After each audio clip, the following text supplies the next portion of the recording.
Yes, start. Learned Counsel for the appellant submits that the findings given by the trial court for acquittal of the respondent from the charge leveled against him are totally perverse and contrary to the evidence on record because upon vigilance checking in the house of respondent Abdul Rashid, it was found that the electricity meter was tampered with. Therefore, it is case of electricity theft which is proved by the prosecution in the trial. Therefore, the judgment impugned is totally illegal and contrary to the basic principle of law. Full stop. Para.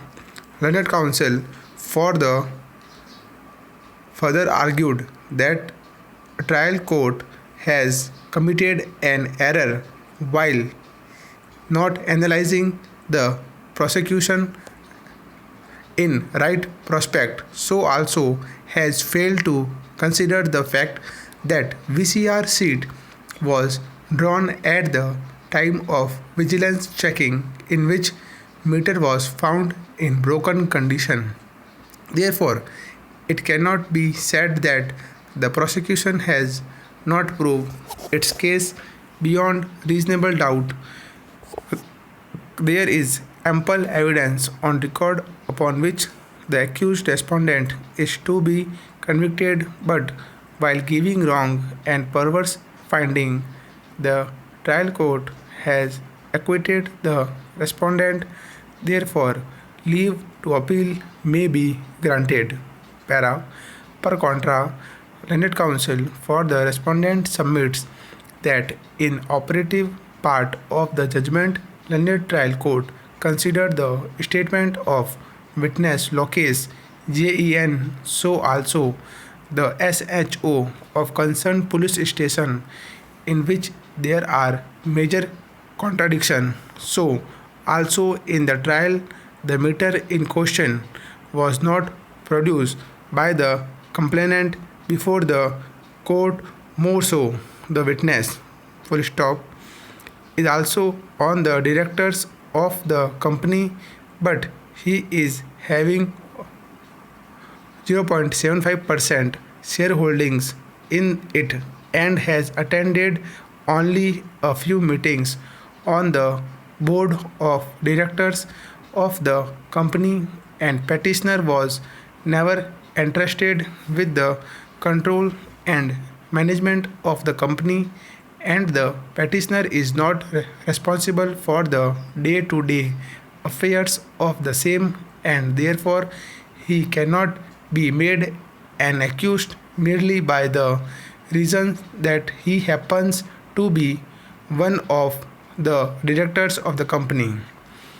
It was further submitted that it is well settled legal position that director of the company cannot be vicariously held liable for the offense committed by the company, more particularly in view of the fact that the act does not provide for vicarious liability of the directors of the company like many others special statutes wherein in certain circumstances directors of company are vicariously liable for the offense committed by the company.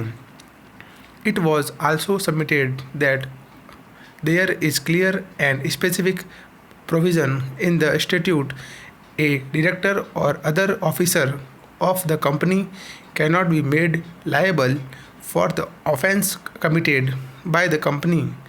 Apart from that, there is must be clear allegation and specific role of the director in the commission of the offense. If the prosecution wants to prosecute him as an accused, but in the present case neither such allegation has been made nor any specific role has been attributed to the petitioner. Full stop. In support of his submissions, Learned Counsel for the petitioner relied upon the cases of National Small Industries Corporation Limited versus Harmeet Singh and another reported in 2010 3 SCC 330. Full stop.